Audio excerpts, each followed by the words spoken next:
Boa tarde, belas e belas. O nosso assunto de hoje é sobre dieta. Quem é que nunca se aventurou, em umas dietas malucas? E hoje estamos trazendo uma nutricionista, a Tailine Nawara, para nos esclarecer um pouco sobre essas dietas. Boa tarde, Tailine. Você pode explicar para a gente um pouquinho sobre o que é a dieta low carb? Então, a dieta low carb, como muitos acreditam, ela não é uma dieta que ela é sem carboidrato. Na verdade, a gente restringe uma quantidade de carboidrato. Então, existe low carbs de 10% de carboidrato até 40%. Então, ela é uma dieta onde a gente restringe a quantidade de carboidratos, favorecendo principalmente o emagrecimento. Como você define a dieta low carb? Ela é um conceito ou uma dieta? Eu classifico ela como uma dieta, mas também que ela pode ser levada a longo prazo. Né? No consultório mesmo, acho que a demanda da aceitação da dieta low carb é muito grande por trazer resultados positivos, rápidos e também duradouros. Doutora Tailine, e realmente, me fala um pouco sobre essa dieta, como que ela funciona? A gente faz uma divisão dessa proporção de carboidratos que tem nessa dieta. Então, tem algumas dietas low carb que a gente usa como fontes proteínas, tem alguns que a gente usa como fontes os lipídios, né? Então, depende do objetivo da pessoa, o que ele deseja, e a partir daí a gente monta esse protocolo. Mas a principal atividade dessa dieta é a gente restringir o carboidrato, a gente reduz a quantidade, como eu falei, na verdade não corta ele totalmente, a gente reduz a quantidade e substitui por outra fonte. Então, geralmente, é as proteínas ou as gorduras boas. E ela é segura? Você considera essa dieta uma dieta segura? Sim, das dietas hoje que na moda que tem, elas são uma das mais seguras. Se fizer com acompanhamento devido, certo, porque muitas pessoas cortam totalmente o carboidrato e isso acaba que prejudica um pouco o corpo da pessoa. A pessoa sente dor de cabeça, a pessoa sente fraqueza, geralmente porque faz ela muito restritiva. Então, o correto é fazer e reduzir esse carboidrato aos poucos, até a pessoa conseguir chegar nos 10% de carboidrato, por exemplo. Sim, doutora. Eu gostaria de saber o seguinte, você falou em questão de porcentagem. Por isso seria bem interessante, então, ter o acompanhamento, para saber, né, como que seria, como que é feito isso, para mim saber, por exemplo, qual a quantidade que eu possa estar... Então, assim, geralmente a gente calcula esses planos alimentares. Uma dieta tradicional, geralmente tem uma recomendação de 60% de carboidrato. Então, a low carb a gente faz sempre abaixo de 40%. Então, geralmente, o que a gente usa mais é em torno de 20%. Então, essa proporção de carboidrato. Então, a gente pega esses macronutrientes e divide. Então, geralmente, na low carb, a gente usa em torno vamos supor, 30% de carboidrato, 40% aí de proteína ou lipídios, outros 30% também de lipídio ou de proteína. Então, a gente faz essa divisão ao todo. Por isso que é importante um acompanhamento com um profissional que consiga fazer esse cálculo para a pessoa ter uma orientação certa.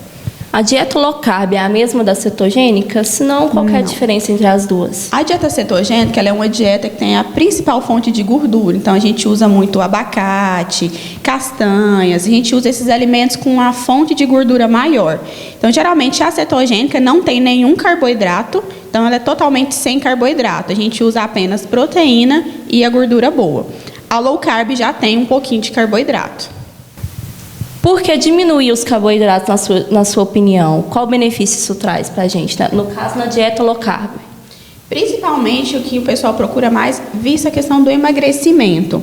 Geralmente, o carboidrato, ele é o que dá energia para o corpo, mas em excesso é onde tem a maior questão do acúmulo de gordura. Então, é onde o pessoal geralmente consome muita massas e principalmente os carboidratos que a gente fala os simples, que são arroz branco, tudo que vem de farinha branca. Então, são esses alimentos que são prejudiciais à saúde por questão de inflamação e pelo excesso de peso mesmo. Na low carb, além da gente restringir essa quantidade de carboidrato que tem, a gente ainda melhora esses carboidratos. A gente usa, então, somente os carboidratos complexos. O que são esses carboidratos complexos? São os carboidratos que contêm fibras. Então, a gente usa bastante a mandioca, a batata doce, aveia, todos esses alimentos que têm fibras. Porque essas fibras ajudam que o corpo não eleve tanta glicemia quando você consome, né, aquele carboidrato. Então, isso acaba ajudando e favorecendo tanto o corpo no metabolismo do corpo, como também na questão do emagrecimento. Mas então, low carb, no caso, é só para quem quer emagrecimento. No caso, para quem quer hipertrofia muscular, ela não é tão interessante. Não é interessante, porque para hipertrofia a gente já precisa do carboidrato. Na verdade, já tem uma quantidade alta de carboidrato. A gente precisa de carboidrato e de proteína. Então, infelizmente, com a dieta low carb, a gente não consegue ter um ganho de massa aí adequado. Doutora, se eu estou aderindo, né, à dieta low carb, quais os alimentos que eu não posso de jeito nenhum consumir?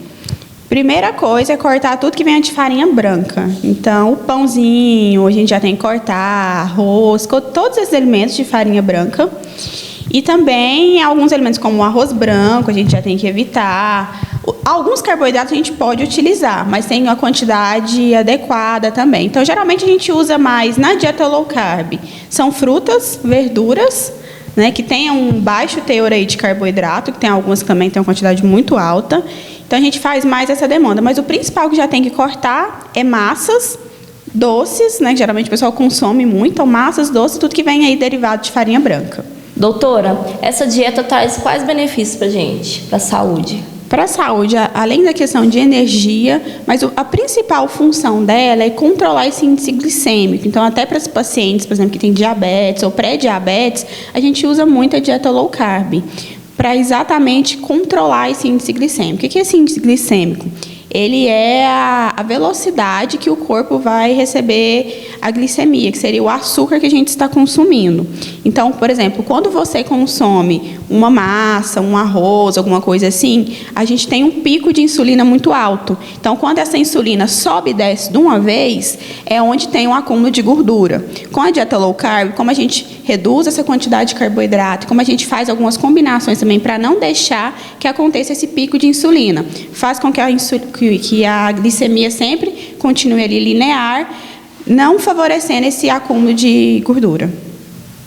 Doutora, eu gostaria que você falasse um pouquinho, que você falou que ela é eficiente para o emagrecimento. Sim. E qual um outro benefício, qual uma outra eficiência que ela tem, por exemplo, também para quem queira manter, seria o mais adequado também, essa dieta? Sim, para quem deseja manutenção de peso, né, se já tiver um peso legal, seria interessante também manter esse mesmo estilo. Até porque o nosso corpo não precisa tanto de farinha branca, de bolo, que são apenas alimentos que vai fazer com que você fique mais inchada, para quem tem retenção de líquido. Então, assim, a dieta low carb é excelente também, porque ajuda bastante nessa parte. Então, não é somente para emagrecimento. A única coisa para low carb que eu não indico é para quem deseja ganho de massa, porque infelizmente a gente não consegue. Mas para manutenção de peso, por questão de saúde, para controlar diabetes, até questão de colesterol, a gente consegue também. Um estilo mesmo de vida, estilo, né? Qualidade de vida. É uma coisa que você pode levar para o resto da vida. Não é, por exemplo, igual uma dieta, o jejum intermitente, que ele é um protocolo, que ele tem que ser feito por um período. Não, o low carb ele pode ser levado como estilo de vida. E todo mundo pode fazer essa dieta ou tem alguma restrição? Geralmente todo mundo pode fazer, né, fazendo com acompanhamento certinho, assim, alguns diabéticos têm que ter algum controle também para fazer ela certinho, para que eles não percam também, restringam demais, por isso que eu falo a questão de acompanhamento, que pode restringir demais e a glicemia deles cair e eles passarem mal. Então tem que ter um acompanhamento aí, só a questão dos diabéticos mesmo, mas em geral todo mundo pode fazer ela sim. Doutora, nos explica, por favor, como é que faz para a gente realmente fazer a dieta low carb de maneira correta? O principal, como eu falei, é reduzir, né, essas farinhas brancas. Então, por exemplo, é tentar consumir mais ovo no café da manhã. Então, no lugar de comer o pãozinho francês, que geralmente a gente consome, troca por ovo, troca por outra fonte de proteína, pode substituir por um frango desfiado, um ovo. No almoço, então, trocar ali o arroz branco, né, substituir pela batata doce, por mandioca. Quando for consumir, nos intervalos ali, os lanches, consumir alguma fruta, acrescentar uma aveia, acrescentar uma chia, então também favorece. E no jantar, né, geralmente eu recomendo que já retire totalmente o carboidrato no jantar. Então, consome mais uma saladinha, a carne, o ovo, né? Com isso, a gente já consegue já estar um pouco aí dentro do estilo low carb. Adolescente pode estar aderindo a essa dieta? O O adolescente seria interessante se fizesse com acompanhamento de um nutricionista, porque no caso de adolescentes, eles estão numa fase de crescimento. Então, a gente não pode restringir, tanto adolescente como criança, a gente não pode restringir a alimentação dele. Então, ele precisa de todos os nutrientes, porém, numa quantidade adequada. Então, por isso que é interessante calcular certinho para que não atrapalhe no crescimento desse adolescente também. E sobre receita low carb? Tem muitas opções de receita? Sim, nós temos bastante. Tem bastante opções de bolo que a gente troca. Então, ali, a farinha de trigo, que geralmente a gente usa para os bolos, por farinha de amêndoa, por farinha até de aveia mesmo. Então, assim, tem muita receitinha que pode ser utilizada com esse estilo low carb.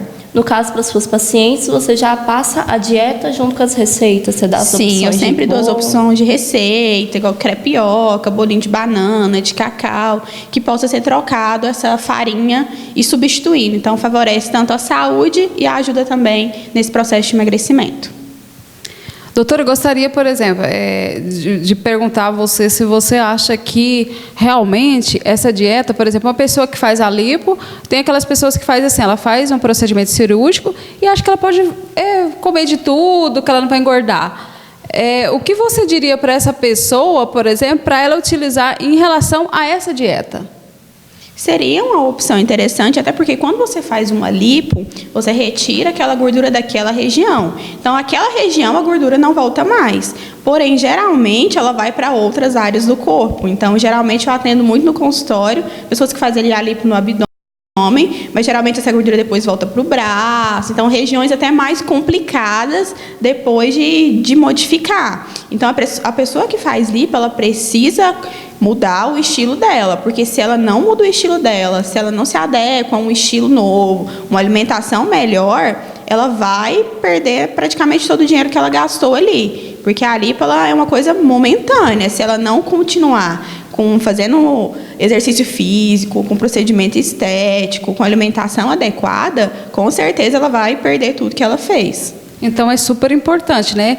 Após esses procedimentos cirúrgicos, ter sempre esse acompanhamento, né, com a nutricionista, sim, essa conscientização, né, com a nutricionista, com a estética, também com alguns exercícios físicos, né? Muito importante, que a maioria pensa que pode ir lá fazer o procedimento e que é mais fácil fazer aquele procedimento do que precisar fazer atividade física, alimentação. Mas é muito importante fazer tudo para que não recupere tudo que conseguiu ali na cirurgia. Outra coisa também, às vezes as pessoas têm muita dúvida, falam assim, eu sou totalmente low carb, eu consumo só ovos. O que você tem a dizer para essas pessoas que acham que para vocês realmente fazer a dieta, no caso da low carb, é consumir só ovos? Na verdade, já está fazendo tudo errado. Se estiver consumindo só ovos, já está mais para o estilo da cetogênica, na verdade, ou de uma dieta que a gente conhece aí como Dukan, que é a dieta da proteína. Então, a low carb, ela não é só comer ovos. Então, como eu falei, na dieta low carb, ela tem carboidratos, sim, porém, numa quantidade muito reduzida e que a gente troca esses carboidratos ainda, inclui mais só frutas, essas coisas. Então, quem está consumindo só ovos aí está fazendo tudo errado. Mas você acha que tem algum malefício? A quantidade de ovo excessiva pode atrapalhar também. Então, tem que ver a quantidade de ovo que essa pessoa está consumindo e qual que é o objetivo dela. Por exemplo, uma pessoa com objetivo para ganho de massa, ela consome muito ovo porque ela precisa de muita proteína. Mas talvez essa pessoa que está consumindo muito ovo, ela não tem necessidade de ganhar massa naquele momento, seria mais para o emagrecimento. E excesso de proteína acumula gordura também. Então, geralmente, o pessoal acha que proteína pode comer à vontade, carne pode comer à vontade. Tudo em excesso, e não, tudo em excesso leva a algum malefício. Então, esse excesso de ovo também, se a pessoa estiver excedindo demais, pode levar a um acúmulo de gordura também. Doutor, e sobre as frutas? No caso, a fruta ela tem carboidrato. Sim. O que eu posso fazer para atrasar a absorção desse carboidrato?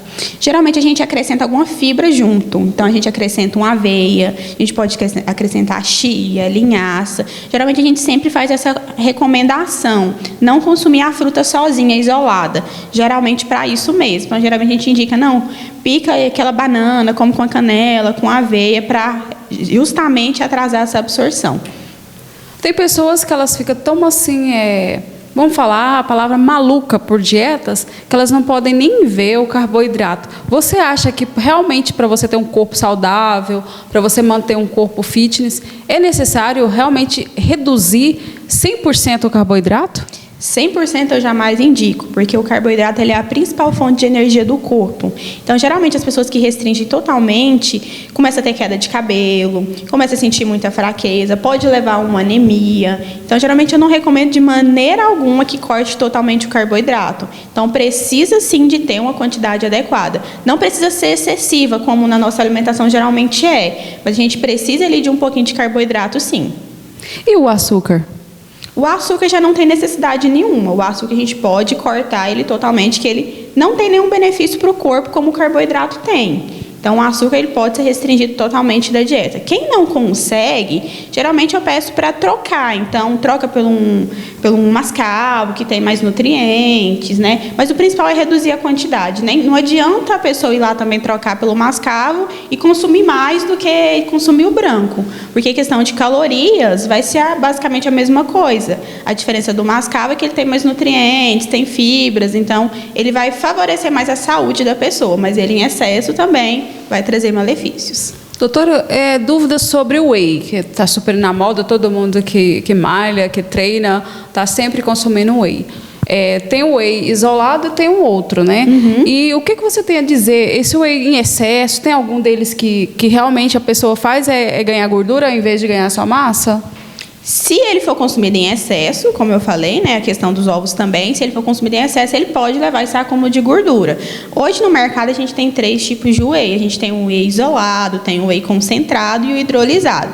A principal diferença deles é a questão da absorção e também que o concentrado ele tem carboidrato ali na composição dele. Então, o whey concentrado, ele tem carboidrato, é uma quantidade pequena, mas ele possui. Então, geralmente, assim, para quem está iniciando atividade física, eu recomendo até que consuma o concentrado. Ou quem vai trocar, por exemplo, alguma refeição, eu não quero jantar, vou trocar pelo whey. Eu recomendo que tenha ali o concentrado, exatamente por ter um pouquinho de carboidrato.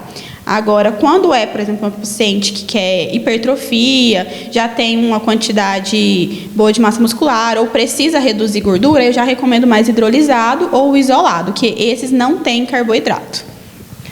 Geralmente fala que quando a gente vai consumir whey, é importante sempre assim, colocar com uma fruta, ou se aquela necessidade também, às vezes a pessoa gosta muito de consumir doce, aí mata um pouco aquela vontade com a banana, mas para que não engorde, que ela consuma o whey junto.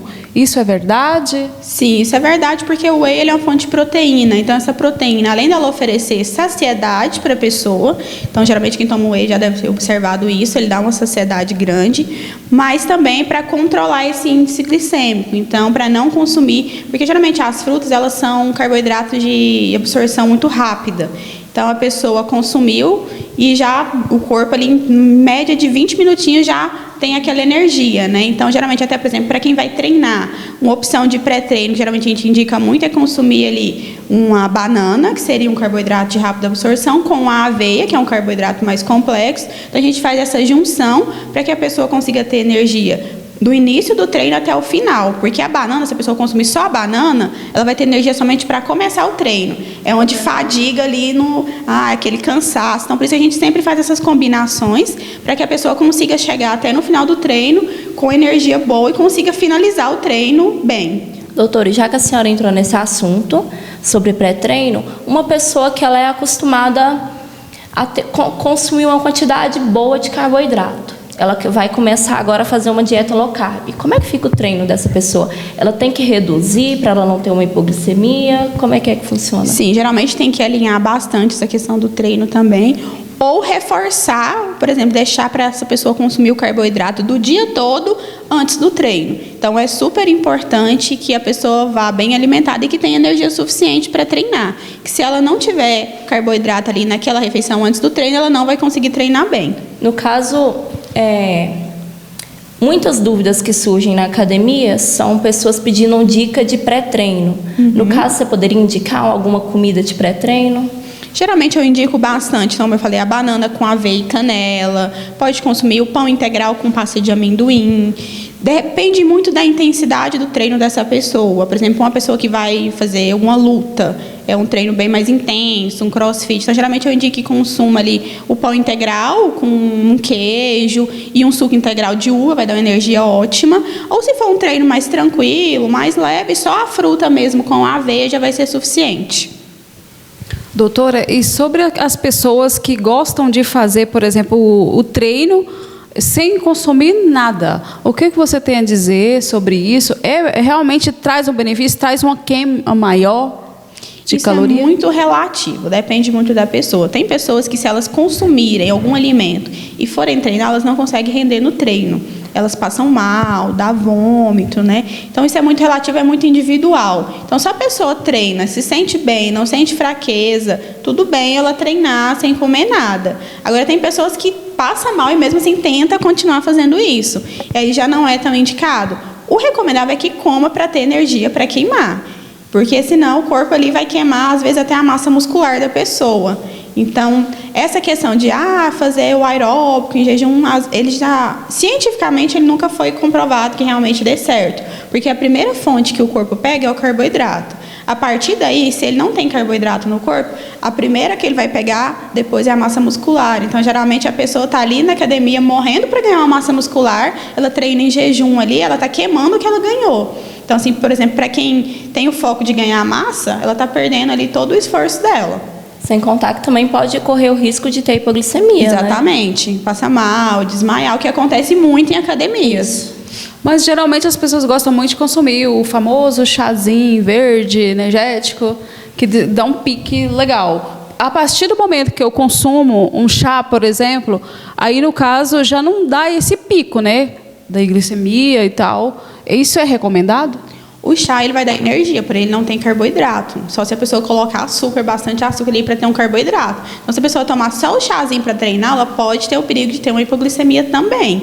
Nessas pessoas que não gostam, por exemplo, de comer de manhã para treinar, geralmente o que eu indico é, à noite, ter uma refeição melhor. Então, o jantar ter carboidrato. Porque aí, quando essa pessoa for treinar de manhã, ela ainda vai ter energia suficiente para treinar. No caso da hipoglicemia, a gente vê muito em academia pessoas que, por exemplo, passam mal, a gente vai lá e dá uma balinha.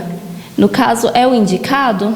Sim, funciona. Então, a pessoa dá uma balinha, às vezes até o próprio açúcar mesmo, para a pessoa voltar a ter energia, pelo menos para se recompor ali, voltar a treinar, possivelmente ela não consegue, mas pelo menos para ela conseguir ir para casa, ter algum acompanhamento médico, alguma coisa assim. Mas vamos supor, a pessoa não quer consumir de jeito nenhum carboidrato pela manhã, não quer consumir açúcar também. Uhum. No caso, se ela tomar, por exemplo, substituir por castanhas, isso daria uma energia para ela ter um pré-treino legal, sem consumir, no caso, o carboidrato, o açúcar? Para treinar, talvez não, porque o carboidrato é a principal fonte de energia.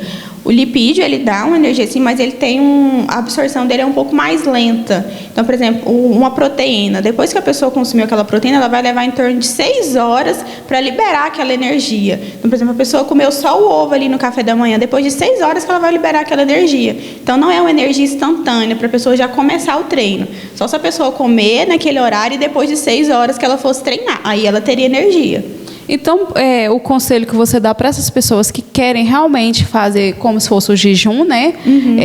Pré-treino, elas irem se adaptando, seria isso? Conhecer mais o organismo delas? Exatamente. É uma fase de adaptação, no caso, seria? Fase de adaptação. A pessoa, por exemplo, quando pega uma dieta low carb, os primeiros dias é super normal a pessoa sentir dor de cabeça, sente muito irritada pela conta de não estar com carboidrato. Então, assim, a primeira semana é uma adaptação. Depois, a pessoa já vai acostumando com aquilo ali, ela não sente mais tanto essa necessidade do carboidrato em si. Mas as primeiras semanas realmente são um pouco mais difíceis, mas nada que a adaptação não consiga chegar até no final. Você teria algum alimento que a mulherada poderia estar consumindo para diminuir a celulite? O principal para reduzir celulite é a água, né? Então, a pessoa tem que consumir muita água. Então, não tem um alimento específico. O que a gente pede é para reduzir industrializados. Então, alimentos industrializados, temperos prontos, refrigerante. Esses alimentos fazem com que a pessoa acumule mais líquidos e favorece o acúmulo ali de gordura. Mas o principal que resolve celulite é água e atividade física e procedimento estético. Agora, doutora, que está chegando as festas de fim de ano, você tem alguma dica para aquela pessoa que realmente ela exagerou e que ela exagerou não só na comida, mas também na bebida? Qual a dica que você daria para essas pessoas? Para essas pessoas, que volte a ter uma alimentação saudável, que consuma bastante água. Os chás também ajudam bastante nesse processo, principalmente para a retenção de líquido. Então, chá de hibisco, chá de canela, chá verde, esses chás termogênicos têm ação também para ajudar aí na retenção. Então, ajuda a mulherada que quer entrar no vestido e não conseguiu fazer dieta o ano inteiro, os chás é um segredinho que ajuda muito. E bastante água também. E bastante água, exatamente. A questão do chá, até falando dessa questão da água, às vezes o pessoal toma muito chá e esquece de tomar água. É muito importante que consuma água para que não seja intoxicado. E o chá em excesso, ele também intoxica. Geralmente a mulherada quer tomar aí 2 litros de chás e acha que está tudo bem. Não, tem uma quantidade adequada que você pode consumir e, claro, que precisa da água também para não intoxicar. Doutora, e aproveitando que nós entramos nesse assunto de festas de fim de ano, o que a senhora tem a me dizer de bebida alcoólica?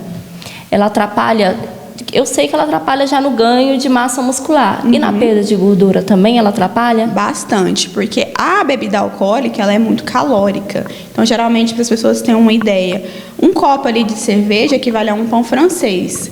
Então, assim, quantos pãezinhos as pessoas ali não comem, vamos supor, ali numa saidinha, né? Geralmente a pessoa não consegue beber uma cerveja. Geralmente a pessoa bebe sempre em excesso. E além da questão também da retenção de líquido, a pessoa retém muito líquido, fica muito inchada e ainda vai favorecer o acúmulo de gordura. Então, nesse processo, quem está no processo de emagrecimento, alguma coisa assim, o recomendável é que consuma ali 2 ou 3 no máximo, ou se conseguir ficar sem, melhor ainda. Então, realmente sobre dietas é um assunto muito, assim, tem muitos ganchos, né, para a gente estar abordando, mas infelizmente o nosso tempo é pouco, né? E eu passo a palavra para você, Ivy. Então, doutora, nós agradecemos a sua presença aqui no programa Repercussão e fica o convite para mais vezes, igual a Rosemary falou, tem muitos assuntos, né, dentro da área da nutrição que a gente pode estar abordando, que é bem interessante para o público. Sim, a gente pode voltar sim com várias dicas também e realmente tem muitas dúvidas mesmo nessa parte de alimentação, até porque temos muitos estilos de dieta e sempre vão lançando cada vez mais, então é importante a gente dar esclarecimento para a população para que façam as coisas com segurança também. Muito obrigada, doutora Thaline, e até o próximo Repercussão.